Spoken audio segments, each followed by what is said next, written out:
என்னடா யோசிக்கிற? அவங்கள மாதிரியான சர்வீஸ் அண்ட் அப்ரோச்சை நீ பார்த்துருக்கவே முடியாது. 3 வருஷத்துக்கு முன்னாடி நான் பார்த்துருக்கல, இப்போ நான் பார்க்குறேன்ல. How confident I am because I have taken a right decision. எக்கனாமிக்கல்டா, இன்சூரன்ஸ் கூட கிளைம் பண்ணிக்கலாம். ப்ரீமெச்சூர் பேபிஸ்லேருந்து ஓல்ட் ஏஜ் பீப்புள் வரைக்கும் விசிட் பண்ணுற ஒரு இடம். அந்த அங்கிள் நம்பரை வாங்கி தரேன். அந்த அங்கிள் தான் எனக்கும் ஹெல்ப் பண்ணாரு.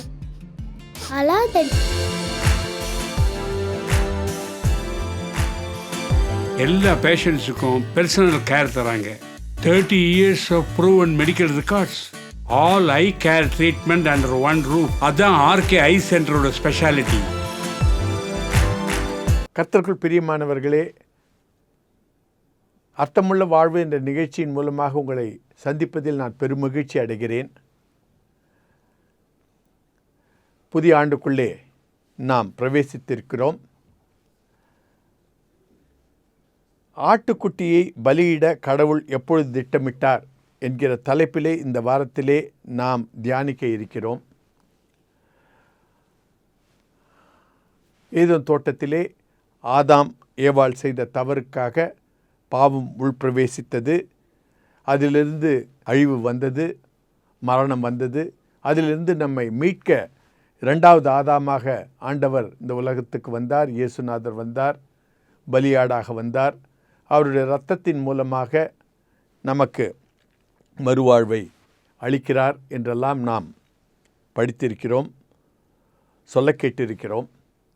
ஆனாலும் ஆட்டுக்குட்டியை பலியிட கடவுள் எப்பொழுது திட்டமிட்டார் என்கிற அந்த திட்டத்தை நாம் கூர்ந்து கவனிப்போமானால் அந்த சமயத்தை வைத்து ஆண்டவருடைய ஆழ்ந்த திட்டம் நமக்கு புலப்படும்.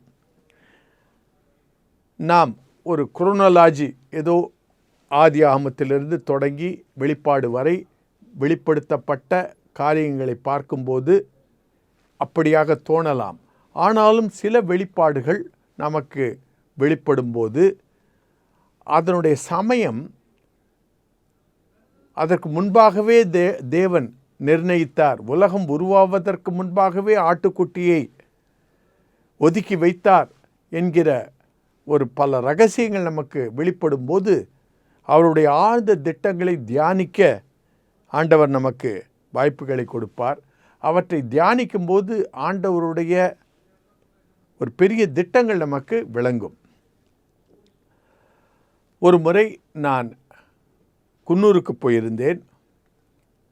ஹகாயில் நான் ஒரு ஃபேக்கல்ட்டியாக இருந்தேன். அப்பொழுது குன்னூருக்கு போக வேண்டிய ஒரு அவசியம் இருந்தது. அதற்கு நான் ப்ளூ மவுண்டன் எக்ஸ்பிரஸ் ட்ரெயினை பிடித்து மேட்டுப்பாளையத்தில் இறங்கினேன். அது டெர்மினஸ், அதுதான் கடைசி ஸ்டேஷன். அந்த ஸ்டேஷனில் இறங்கின பிறகு அந்த வண்டியை அவர்கள் எல்லா ஷட்டரை மூடிவிட்டு அந்த பிளாட்ஃபார்மை விட்டு யார்டுக்கு கொண்டு போக தயார் செய்து கொண்டிருந்தார்கள். நான் இப்பொழுது அடுத்த ரோடுக்கு போக வேண்டுமென்றால் அந்த ஓவர் பிரிட்ஜ், அந்த பாலத்தின் மீது ஏறி கடந்து ரயிலை கடந்து அடுத்த பகுதிக்கு செல்ல வேண்டும். இந்த ட்ரெயின் இருப்பதினாலே பாலம் ஏற வேண்டிய அவசியம் இருந்தது. பட் இந்த ஷட்டரெல்லாம் மூடிக்கொண்டிருந்ததினாலே நான் யோசித்தேன், இன்னும் கொஞ்ச நேரத்தில் இந்த ட்ரெயின் போய்விட்டால் இந்த மேல் பாலத்தை ஏற வேண்டிய அவசியம் இருக்காது, அப்படியே கடந்து விடலாம் என்று ஒரு காஃபி பருகி கொண்டு அங்கே நின்று கொண்டிருந்தேன். அப்பொழுது இந்த ட்ரெயினும் ரயில் பெட்டிகளெல்லாம் நகர ஆரம்பித்தது. சரி, இது பிளாட்ஃபார்மை விட்டு விலகிவிடும், நான் கடந்து விடலாம் என்று எண்ணிக்கொண்டிருக்கும்போது கொஞ்ச தூரம் போன அந்த பெட்டிகள் மறுபடியும் திரும்பி வர ஆரம்பித்தன. என்னால் கடக்க முடியவில்லை, அதனால் நின்று கொண்டிருந்தேன். மறுபடியும் அது நகர ஆரம்பித்தது. இந்த முறை கடக்கலாம் என்று இருக்கும்போது மறுபடியும் அது திரும்பி வந்து கொண்டிருந்தது. இப்படியாக 3-4 முறை அது போவதும் வருவதுமாக இருந்தது. எனக்கு ஒன்றும் விளங்கவில்லை. கடைசியிலே இப்படி இருந்தால் நமக்கு சமயமாகிவிடும் என்று சொல்லி அந்த மேல் பாலத்தை ஏறி அந்த ட்ரெயினை கடக்க முற்பட்டேன். அப்படி கடந்து கொண்டிருக்கும்போது அந்த யார்டு, இந்த ட்ரெயின் யார்டு என்று சொல்லுவார்கள், எங்கே இந்த பெட்டிகள் எல்லாம் விட்டு விட்டு வருவார்களோ அதை யார்டு என்று சொல்லுவார்கள். அதை பார்க்கும்போது தான் எனக்கு புரிந்தது, அந்த யார்டு நம்ம சென்னையில் இருப்பது போலவோ மெட்ரோபாலிட்டன் சிட்டியில் இருக்கிறது போலவோ வெகு நீளமாக இல்லை, அது நீளம் குறைந்து காணப்பட்டது. அதனால் அந்த ட்ரெயின் ஓட்டுநர் அதை 4-5 பெட்டிகளை ஒரு ட்ராக்காக வைத்துவிட்டு ஷண்ட் செய்து கொண்டிருந்தார். அவர் போவதும் 4 பெட்டிகளை ஒரு இடத்தில் வைப்பதும் மறுபடியும் வந்து மறுபடியும் பின்னோக்கி போய் அந்த ட்ராக்கை மாற்றி மறுபடியும் ஒரு 4 பெட்டி இன்னொரு ட்ராக்கில் வைப்பதுமாக வைத்து வைத்து வைத்து வந்து கொண்டிருந்தார்.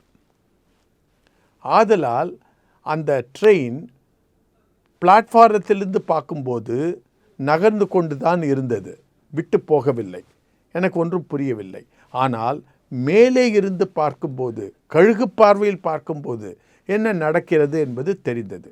அதே போல் கர்த்தருடைய பிள்ளைகளே, நாமும் வேதத்தை ஒரு ஆதியாகமத்திலிருந்து இந்த ட்ரெயின் பெட்டிகளை பார்ப்பது போல அப்படியே பார்த்து கொண்டிருந்தால் ஒன்றும் விளங்காது. ஆனால் கழுகு பார்வையிலே கடவுளுடைய வெளிப்பாடுகளை பார்க்கும்போது சில வெளிப்பாடுகள் கடவுள் அதை உலகம் உருவாவதற்கு முன்பாகவே திட்டமிட்டிருந்தார் என்று பார்க்கும்போது அவருடைய ஆழ்ந்த திட்டங்கள் நமக்கு புலப்படும். நாமும் அதை புரிந்து கொண்டோம் என்றால் ஒரு அர்த்தமுள்ள வாழ்வை இந்த உலகத்தில் வாழ்ந்து அவருடைய கரத்திலே ஒரு நல்ல கருவிகளாகவும் நல்ல ஒரு பாத்திரங்களாகவும் இருப்போம். கடவுளுடைய திட்டம் ஆட்டுக்குட்டியை குறித்து எங்கெல்லாம் எழுதப்பட்டிருக்கிறது என்பதை குறித்து சற்று தியானிப்போம். மீகா 5வது அதிகாரம் 2வது வசனத்தில் இப்படியாக எழுதப்பட்டிருக்கிறது, எப்ராத்தா எனப்பட்ட பெத்லகேமே, நீ யூதாவில் உள்ள ஆயிரங்களுக்குள்ளே சிறியதாயிருந்தும் இஸ்ரவேலை ஆளப்போகிறவர் உன்னிடத்திலிருந்து புறப்பட்டு என்னிடத்தில் வருவார். அவருடைய புறப்படுதல் அநாதி நாட்களாகிய பூர்வத்தினுடையது. இங்கு பார்க்கும்போது காலங்கள் சொல்லப்படவில்லை, ஆனால் ஆண்டவர் அவரை அனுப்ப பூர்வ காலத்திலே திட்டமிட்டார் என்று மாத்திரம் பார்க்கிறோம். ஏசாயா புஸ்தகம் 53வது அதிகாரம் 5வது வசனத்திலே பார்க்கும்போது, நம்முடைய மீறுதல்களின் நிமித்தம் அவர் காயப்பட்டு நம்முடைய அக்கிரமங்களின் நிமித்தம் அவர் நொறுக்கப்பட்டார், நமக்கு சமாதானத்தை உண்டு பண்ணும் ஆக்கினை அவர் மேல் வந்தது, அவருடைய தழும்புகளால் குணமாகிறோம். இப்பொழுதும் பார்த்தால் கிறிஸ்மஸ் நமக்கு 2000 வருடங்களுக்கு முன்பாக நடந்தது. ஆனால் ஏசாயாவின் காலம் 750, ஏறக்குறைய 750 கிமு. அப்பொழுதே ஆண்டவர் சொல்லிவிட்டார், நான் ஆட்டுக்குட்டியை ஒதுக்கி விட்டேன் என்று.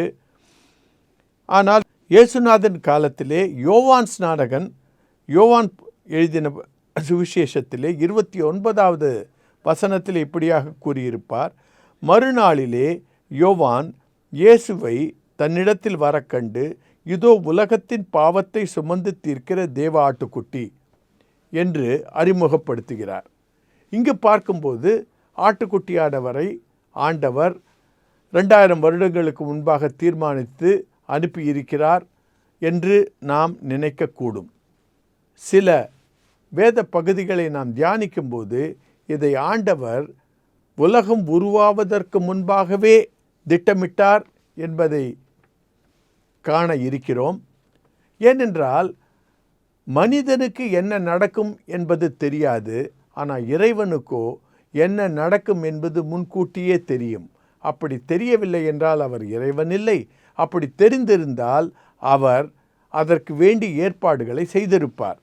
அது எங்கே காண்கிறோம் என்றால் ஏசாயா எழுதின புஸ்தகம் 46வது அதிகாரம் 10வது வசனத்திலே அவர் இப்படியாக சொல்லியிருக்கிறார், அந்தத்தில் உள்ளவைகளை ஆதி முதற்கொண்டும் இன்னும் செய்யப்படாதவைகளை பூர்வகால முதலும் அறிவிக்கிறேன், என் ஆலோசனை நிலை நிற்கும், எனக்கு சித்தமானவைகளையெல்லாம் செய்வேன் என்று சொல்லி. இதிலிருந்து பார்க்கும்போது என்ன நடக்கும்? அந்தம் என்றால் கடைசியிலே நடப்பது, ஆதி என்றால் முன்னே இருப்பது. அந்தத்தில் உள்ளவைகளை, கடைசியில் நடக்கப் போகிறவர்களை ஆண்டவருக்கு ஆதி முதற்கொண்டு தெரியும். ஆதலால் ஏதோம் தோட்டத்திலே ஆதாமும் ஏவாளையும் வைக்கும்போதே ஆண்டவருக்கு இவைகளெல்லாம் நடக்கும் என்று தெரியும். ஆட்டுக்குட்டியானவரை அப்பொழுதே அவர் ஏற்பாடு செய்துவிட்டார் என்பது நமக்கு தெரிய வந்தால் வேதத்திலே அது நமக்கு வெளிப்படுத்தப்பட்டிருந்தால் நாம் அதிஜாக்கிரதையோடு ஒரு வாழ்க்கையை வாழ்வோம். எங்கெல்லாம் ஆண்டவர் அதை குறித்து சொல்லியிருக்கிறார் என்பதை இப்பொழுது நாம் தியானிப்போம். அப்போஸ்தலர் புஸ்தகம் 2வது அதிகாரம் 23வது வசனத்திலே இப்படியாக நமக்கு பேதுரு மூலமாக தெரிவிக்கிறார். அப்படி இருந்தும் தேவன் நிர்ணயித்திருந்த ஆலோசனையின்படியேயும் அவருடைய முன்னறிவின்படியேயும் ஒப்பு கொடுக்கப்பட்ட அந்த இயேசுவை நீங்கள் பிடித்து அக்கிரமக்காரருடைய கைகளினாலே சிலுவையில் ஆணியடித்து கொலை செய்தீர்கள். இங்கு நாம் என்ன பார்க்கிறோம் என்றால், இவர்கள் கொலை செய்கிறார்கள், ஆனால் தேவன் நிர்ணயித்திருந்த ஆலோசனையின்படியே அவருடைய முன்னறிவின்படியேவும் இது நடக்கிறது. எல்லாம் தெரிந்தவர் முன்னறிந்து இதை செயல்படுத்துகிறார் என்று பார்க்கும்போது நாம் அதிஜாக்கிரதையாக இருக்க வேண்டும். இன்னும் தெளிவாக அவர் பேதுரு மூலமாக 1வது பேதுரு 1வது அதிகாரம் 18 வசனம் தொடங்கி 20வது வசனம் முடிய இப்படியாக நமக்கு சொல்லியிருக்கிறார். உங்கள் முன்னோர்களால் பாரம்பரியமாய் நீங்கள் அனுசரித்து வந்த வீணான நடத்தை நின்று அழிவுள்ள வஸ்துக்களாகிய வெள்ளியினாலும் பொன்னினாலும் மீட்கப்படாமல் குற்றமில்லாத மாசற்ற ஆட்டுக்குட்டியாகிய கிறிஸ்துவின் விலையேற பெற்ற இரத்தத்தினாலே மீட்கப்பட்டீர்கள் என்று அறிந்திருக்கிறீர்களே. இதெல்லாம் நமக்கு தெரிந்தது. ஆனால் அடுத்த வசனம் 20வது வசனத்திலே பேதுரு மூலமாக ஆண்டவர் ஒரு பெரிய ரகசியத்தை நமக்கு வெளிப்படுத்துகிறார். அது என்ன என்றால், அவர் உலகத் தோற்றத்துக்கு முன்னே குறிக்கப்பட்டவராயிருந்து தமது மூலமாய் தேவன் மேல் விசுவாசமாய் இருக்கிற உங்களுக்காக இந்த கடைசி காலங்களில் வெளிப்பட்டார். அவர் எப்பொழுது குறிக்கப்பட்டார் என்று பார்க்கும்போது, உலகம் உருவாவதற்கு முன்பே, ஏதோம் தோட்டத்திற்கு முன்பாகவே ஆண்டவர் ஆதாமும் ஏவாளும் அதன் பின்வரும் சந்ததியும் விழுவார்கள் என்று தெரிந்தே தன்னுடைய குமாரனை அவர் பலியாடாக ஒப்பு கொடுத்தார் என்று பார்க்கும்போது, அவருடைய திட்டத்திலே விழுதலும் நம்மை விழுந்த பிறகு எடுத்து உபயோகப்படுத்தலும் அவருடைய திட்டத்தில் இருக்கிறது என்று தெரிந்தோமானால் நாம் அதிஜாக்கிரதையோடு வாழ்வோம். யோபு புஸ்தகம் 42வது அதிகாரம் 2வது வசனத்திலேயும் அப்படியாக அவர் கூறுவார். யோபு, தேவரீர் சகலத்தையும் செய்ய வல்லவராயிருக்கிறீர், நீ செய்ய நினைத்தது தடைப்படாது. கடவுள் என்ன செய்ய நினைக்கிறார் என்றால், அவருக்கு ஒரு மேற்கொள்ளுகிற ஒரு சந்ததி தேவை. அவர்களுக்கு சுதந்திரம் கொடுத்தாலும் பாவத்தை மென்று வருகிற பாவத்தில் விழும்போது மனம் திரும்பி வருகிற அவரை நேசிக்கிற ஒரு சந்ததி தேவை. அப்படிப்பட்ட சந்ததி விழுந்துதான் கற்றுக்கொள்வார்கள். விழுந்த சந்ததி கொண்டு வர வேண்டும் என்றால் அவர் தன்னுடைய குமாரனையே கொடுக்க வேண்டும் என்றுதான் இவற்றையெல்லாம் அவர் செய்கிறார். ஆனால் பிள்ளைகளே, ஆண்டவர் ஆட்டுக்குட்டியை உலகம் உருவாவதற்கு முன்பாகவே ஒதுக்கிவிட்டார். நமக்காக அவர் தன் குமாரனை கொடுக்கும்போது நாம் ஒரு ஜெயம் கொள்ளுகிற ஒரு வாழ்க்கையை வாழ வேண்டும், பாவத்தை மேற்கொள்ளுகிற ஒரு வாழ்க்கையை வாழ வேண்டும். மனம் திரும்பி அவரிடத்தில் அன்பினால் கீழ்ப்படிந்து வருகிற ஒரு சந்ததியை எதிர்பார்க்கிறார். ஆகையால் அந்த எதிர்பார்ப்பை நாம் நிறைவேற்றுவோம். நன்றி, வணக்கம்.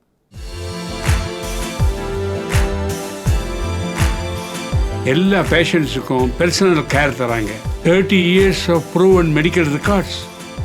ஆர்கே ஐ சென்டர் டி நகரில் இருக்கிறதுனால accessible to all places. Youngsters, you guys must take the right decision at the right time with the right people.